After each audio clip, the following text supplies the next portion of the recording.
तो कहानी शुरू होती है एक छोटी सी फैमिली से, इसमें 3 लोग इंक्लूड होते हैं। कहानी का मेन कैरेक्टर एडम, उसकी वाइफ क्लेयर और उनका छोटा सा बेबी फिन होता है जो उन्हें बहुत प्यारा होता है। हमें पता चलता है कि वो लोग कुछ अर्सा पहले ही आयरिश नामी एक गांव में रहने आते हैं जो जंगल के बिल्कुल बीच में होता है, यानी उनके आसपास कोई घर मौजूद नहीं होता। वो लोग वहाँ पर बिल्कुल तन्हा रहते। उनके यहाँ आने की रीजन ये थी क्योंकि एडम का प्रोफेशन बायोलॉजिस्ट था। वो यहाँ पर रिसर्च करने आया था उन ट्रीज की जो मुर्दा हो या फिर बीमार हो। वो एक एक करके हर ट्री को चेक करता। जब उसे ये कंफर्म हो जाता कि ये ट्री डेड है या बीमार है तो वो उसको कट करवा देता। जो घर उनको दिया जाता था वो बिल्कुल जंगल के बीच में था और जंगल बहुत बड़ा था, बहुत भयानक था, बहुत खतरनाक था। उस घर के आसपास कोई मेन रोड, कोई सड़क भी नहीं निकलती थी, लेकिन उनको यहाँ पर आना था क्योंकि ये एडम का प्रोफेशन था। इसी चीज को पेशे नजर रखते हुए एडम और उसकी वाइफ यहाँ पर रहने के लिए एग्री हो जाते हैं। जो घर उनको रहने के लिए दिया जाता वो मुकम्मल लकड़ी से बना था और पुराना भी था क्योंकि वो जंगल भी बहुत पुराना था। उन लोगों को यहाँ पर रहते अभी कुछ दिन ही होते हैं कि एडम को पता चलता है कि वहाँ पर रहने वाले रिहायशी उससे खुश नहीं थे।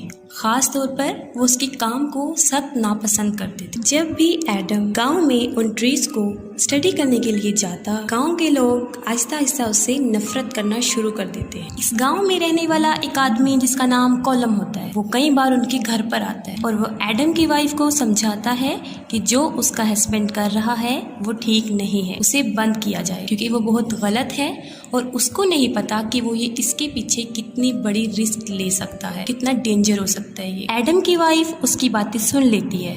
उसके बाद वो एडम को बताती है कि एक बार आपको उसकी बात सुन लेनी चाहिए कि वो क्या कहना चाहता है, लेकिन एडम उसकी बात को इग्नोर कर देता है और ये कह देता है कि ये सब मुझे यहाँ से भगाने की साजिश है और कुछ नहीं, क्योंकि एडम यहाँ पर इरादा करके आया था कि वो अपना काम किए बगैर यहाँ से नहीं जाएगा और वो किसी भी सूरत में अपने काम को अधूरा छोड़ना नहीं चाहता था। फिर हम देखते हैं कि कॉलम एडम की वाइफ को बार बार समझाने की कोशिश करता है। वो सब इसलिए कर रहा होता है क्योंकि कुछ साल पहले उसकी बेटी भी इसी जंगल में गुम हो जाती है जो दोबारा वापस कभी भी नहीं आती। उसकी बेटी की ना कोई डेड बॉडी मिली और ना वो उनको जिंदा मिली। उसकी वजह क्या थी ये कोई नहीं जानता था सिवाय वहाँ के रहने वालों की, क्योंकि गांव के लोगों को पता था कि इसके पीछे बहुत सी कहानियां हैं जिसपे वो मुकम्मल ट्रस्ट करते थे। गांव वालों की सोच के मुताबिक उस जंगल में उनके अलावा एक और दुनिया भी रहती थी, एक खतरनाक दुनिया जिन्हें मॉन्स्टर की दुनिया कहा जाता है, जो बहुत खतरनाक होते हैं और जानलेवा होते हैं। और स्ट्रेंज यहाँ पर ये है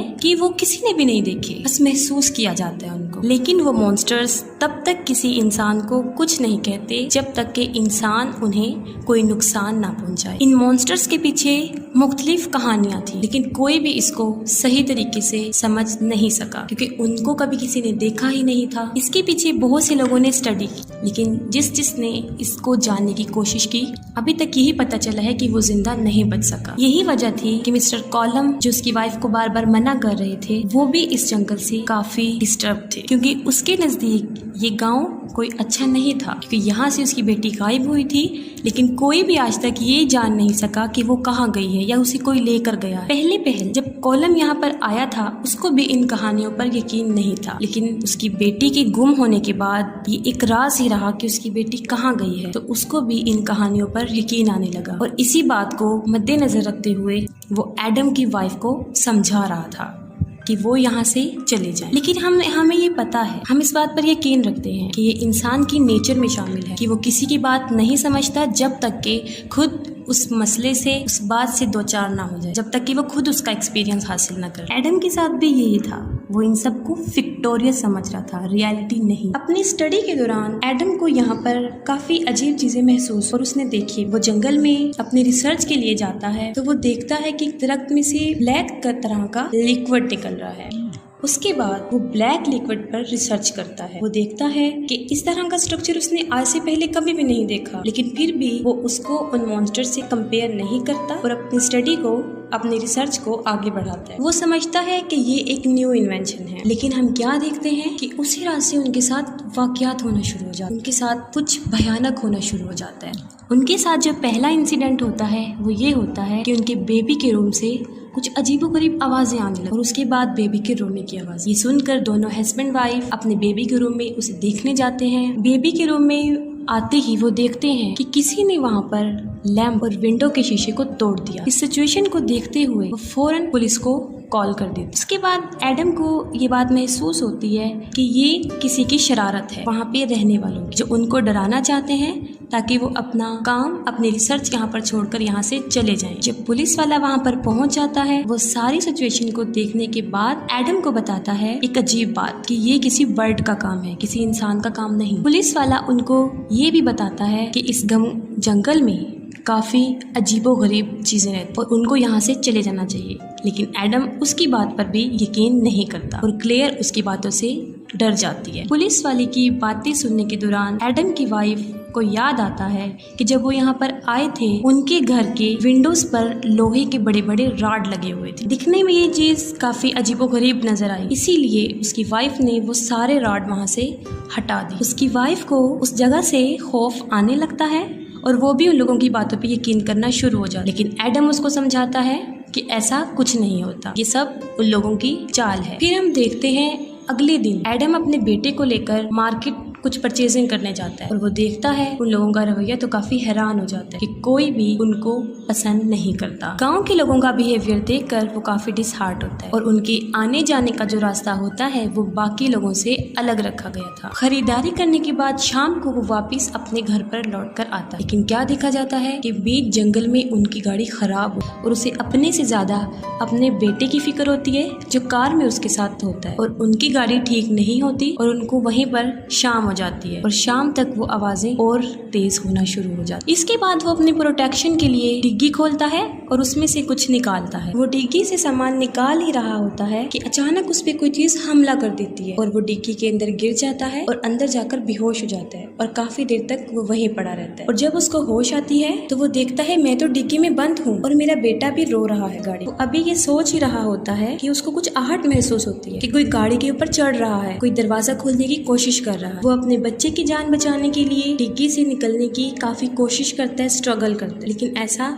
नहीं कर पाता। उसके बाद वो पिछली सीट को फाड़ देता है और उसमें से सुराख करके अपने बेटे को वहाँ से निकाल देता है और अपने बेटे की जान बचा लेता है। उसके बाद वो अपने बेटे को लेकर वापस घर आ जाता है और काफी डिसअपॉइंट होता है कि अब उसको भी ये कहानियां सच लगने लगी कि उसके साथ लाइव इंसिडेंट हो चुका था। वो काफी अजीब होता है, अपने गन लेता है और फौरन पुलिस को फोन करता है। ये सब माजरा देखकर क्लेयर बुरी तरह डर जाती है। उसकी थोड़ी ही देर बाद हम देखते हैं कि घर में लाइट ऑफ हो जाती है और वो लोग पूरी तरह डर जाते हैं क्योंकि वहाँ पर उन्हें किसी के मौजूद होने का एहसास। उसके बाद एडम भी उस जगह को छोड़ने का फैसला कर लेता है। वो अपनी बीवी को कहता है कि वो कुछ जरूरी सामान अपने साथ ले ले क्योंकि आज रात उनको वो जगह छोड़नी है क्योंकि वो यहाँ से जा रहे हैं। एडम सोचता है कि हमारी हेल्प करने वाला यहाँ कोई नहीं है तो मैं अपने बेबी और अपनी वाइफ को लेकर खुद ही गाड़ी ड्राइव करूंगा और उन्हें यहाँ से ले जाऊंगा। अभी वो अपने घर से निकल ही रहे होते हैं कि वो देखते हैं उनके आसपास मॉन्स्टर्स हैं। उन्हें ऐसा फील होता है लेकिन वो उनको नजर नहीं आती क्योंकि वो अंधेरे में। इस दौरान उनका डॉग गुम हो जाता है जिससे वो मजीद खौफजदा हो जाते हैं। किसी तरह बड़ी मुश्किल से वो अपनी गाड़ी की तरफ जाते हैं और एडम उसको स्टार्ट करने की कोशिश करता है। उनके इर्द गिर्द बहुत से मॉन्स्टर्स थे और अब वो उनको नजर आने भी लगे थे और वो उन लोगों को मजीद डरा रहे थे जिससे क्लेयर बहुत ज्यादा डर जाती है और उसके हाथ से गाड़ी बेकाबू हो जाती है और गाड़ी उनकी उल्ट जाती है। उसके बाद वो लोग बहुत मुश्किल में फंस जाते हैं। उनके पास कोई रास्ता नहीं होता, इसीलिए वो दोबारा लौटकर अपने घर वापस आ जाते हैं और किसी जगह पर जाकर छुप जाते हैं ताकि वो वहाँ पर जिंदा रह सके। उन लोगों को ये रियलाइज हो जाता है कि यहाँ से निकलना आसान नहीं, काफी मुश्किलात आ। वो दोनों उन मॉन्स्टर्स को डिस्कस कर रहे होते हैं, काफी हद तक उन मॉन्स्टर्स की बातों के बारे में जान लेते हैं। उन मॉन्स्टर्स की हकीकत उन्हें पता चलना शुरू हो जाता है। क्लेयर उसे बताती है कि ये लोग रोशनी और अंधेरे से बहुत ज़्यादा डरते हैं और उन्हें बर्दाश्त नहीं कर पाते। वो उसे बताती है कि जब हम यहाँ पर आए थे स्टार्टिंग में तो वो देखती है कि लोहे के रॉड वहाँ नस्ब थे। वो सोचती है कि ये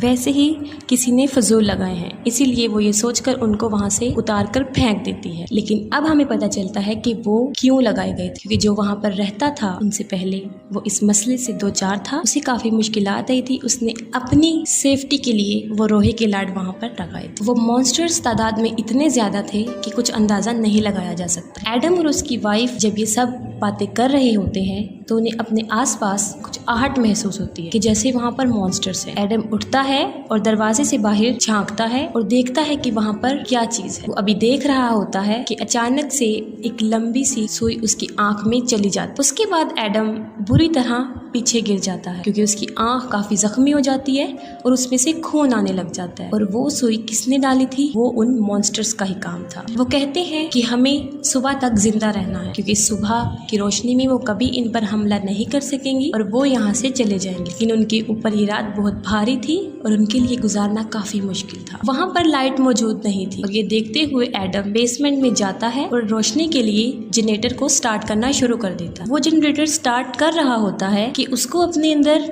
कुछ स्ट्रेंज सी चेंजिंग फील होना शुरू हो जाती है कि जैसे उसकी बॉडी में कुछ चेंजिंग आ रही है, कुछ हो रहा है उसके साथ। उसकी वजह ये थी कि उन मॉन्स्टर्स ने उसकी आंख में उस सुई के जरिए कुछ डाल दिया था। वो फौरन मिरर में देखता है। वो देखता है कि उसका फेस बिल्कुल उन मॉन्स्टर्स की तरह बनता जा रहा है और उसकी वजह ये थी कि उन मॉन्स्टर्स ने अपना कुछ पार्ट उसकी आंख में दाखिल कर दिया था। हमें पता चलता है कि वो मॉन्स्टर्स काफी हजार सालों से वहाँ पर मौजूद थे। जाहिर है इतने ओल्ड मॉन्स्टर्स थे तो वो बहुत खतरनाक हो चुके थे और बहुत भयानक। और इन मॉन्स्टर्स की एक बड़ी बात ये है कि वो कुछ ही वक्त में एक आम इंसान को बिल्कुल अपने जैसा बना सकते थे और बिल्कुल ऐसा ही एडम के साथ भी हो रहा था। एडम की बॉडी बदल रही थी, उसका कलर बदल रहा था और वो बिल्कुल उन मॉन्स्टर्स की तरह बनता जा रहा था। लेकिन वो देखकर काफी डिसअपॉइंट हो जाता है कि अगर वो मॉन्स्टर बन गया तो वो अपनी वाइफ और अपने बच्चे का दुश्मन बन जाएगा। हम देखते हैं कि जब एडम जनरेटर स्टार्ट कर रहा होता है उसके साथ ही मॉन्स्टर्स उसकी वाइफ पर हमला कर देते हैं और उसके साथ भी वही करने की कोशिश करते हैं जो उन्होंने एडम के साथ किया था, यानी अपना कुछ हिस्सा वो उसकी वाइफ की आंख में भी दाखिल करने की कोशिश करते हैं। एडम जनरेटर स्टार्ट कर लेता है और लाइट आ जाती और वो चीजें फौरन वहाँ से गायब हो जाती। उसकी वजह ये होती है कि वो रोशनी में नहीं आती। एडम बिल्कुल चेंज हो रहा था, जैसे कि उसकी आंख, क्योंकि उन्होंने आंख में अपना हिस्सा शामिल किया था, उसकी आंख बिल्कुल बदल गई थी, उसका रंग बिल्कुल बदल गया था, लेकिन वो अंदर से एक इंसान ही था अभी तक। इसके बाद वो अपनी वाइफ के पास जाता है और वो उसको कहता है कि ये मॉन्स्टर्स हमें सिर्फ हमारे बेबी की वजह से तंग कर रहे हैं। उन मॉन्स्टर्स का यहाँ आने का मकसद फिन को यहाँ से ले जाना है। हम ऐसा करते हैं कि उसको प्रोटेक्ट कर लेते हैं, उसको हम अलमारी में छुपा देते हैं और इस तरह वो बच्चे को अलमारी में रख देते हैं। कुछ देर के लिए वहाँ पर अमन हो जाता है, लेकिन थोड़ी ही देर बाद वो नोट करते हैं कि अलमारी में से उनके बच्चे की आवाज़ नहीं आ रही और वो काफ़ी एजिटेटेड हो जाती है, फरी हो जाती है और एडम के लाख मना करने के बाद भी वो उस अलमारी के दरवाजे को खोल देती है जहाँ पर उनका बच्चा लेटा होता है। वो जैसी अलमारी खोलती है वो एक अजीब चीज दिखती है, एक बहुत भयानक मॉन्स्टर्स, एक काले रंग का मॉन्स्टर्स उनके बच्चे को वहाँ से ले जा रहा है। हालांकि अलमारी में से कोई ले जाने की जगह नहीं थी तो वो कहाँ से ले जा रहा था? वो दीवारों में से उनके बच्चे को ले जा रहा था। वो दोनों अपने बच्चे को बचाने की काफी कोशिश करते हैं, उसके पीछे भागते हैं लेकिन नाकाम रहते हैं क्योंकि वो मॉन्स्टर्स उनके बच्चे को वहाँ से लेकर भाग जाता है। वो मॉन्स्टर्स उनके बच्चे को जंगल में लेकर जाता है। एडम की हालत कुछ ठीक नहीं होती, इसीलिए उसकी वाइफ अपने बच्चे को ढूंढने के लिए उस मॉन्स्टर्स के पीछे जाती है। कुछ दूर चलने के बाद वो देखती है कि उसके बच्चे को एक तालाब में फेंक दिया है। ये देखकर वो फौरन अपने बच्चे को बचाने के लिए उस तालाब में कूद जाती है और वहाँ से अपने घर आ जाती है अपने बच्चे के साथ। वो अपने बच्चे को लाकर एडम के हाथ में देती है। एडम अपने बच्चे को लेता है और वो नोटिस करता है और कहता है अपनी वाइफ को कि ये हमारा बच्चा नहीं है। हालांकि वो बच्चा बिल्कुल उनके बेटे जैसा ही था, लेकिन ये एडम को नजर आ रहा था कि ये उनका बच्चा नहीं है। एडम के साथ शायद इसलिए ऐसा हो रहा था क्योंकि वो भी अब उन मॉन्स्टर्स की तरह बनता जा रहा था, क्योंकि वो बीमार हो गया था। इसीलिए वो उस बच्चे को मारने की कोशिश करता है। ये देखकर उसकी वाइफ उस पर हमला करती है, उसे जख्मी कर देती है और अपने बच्चे को लेकर वहाँ से भाग जाती है। उसकी बीवी सोचती है कि शायद अब एडम भी उन मॉन्स्टर्स की तरह बन गया है, इसीलिए वो उसको वहाँ से लेकर भाग जाती है। साथ ही एडम भी अपने बच्चे की और बीवी की तलाश में निकल जाता है। हमने आपको बताया था एक शख्स कॉलम जिसकी बेटी जंगल में गुम हो गई थी। अब वो बच्ची सामने आ जाती है और एडम का बच्चा उसके हाथ में होता है। उसके बाद देखता है वो चारों तरफ से उसको मॉन्स्टर्स ने घेर लिया है और वो उन सबसे लड़ता है और अपने बच्चे को उनसे ले लेता, क्योंकि वो सोच रहा था कि उसकी बीवी के पास जो बच्चा है वो उनका नहीं है। उसके बाद एडम को उसकी बीवी और उसका बच्चा मिल जाता है।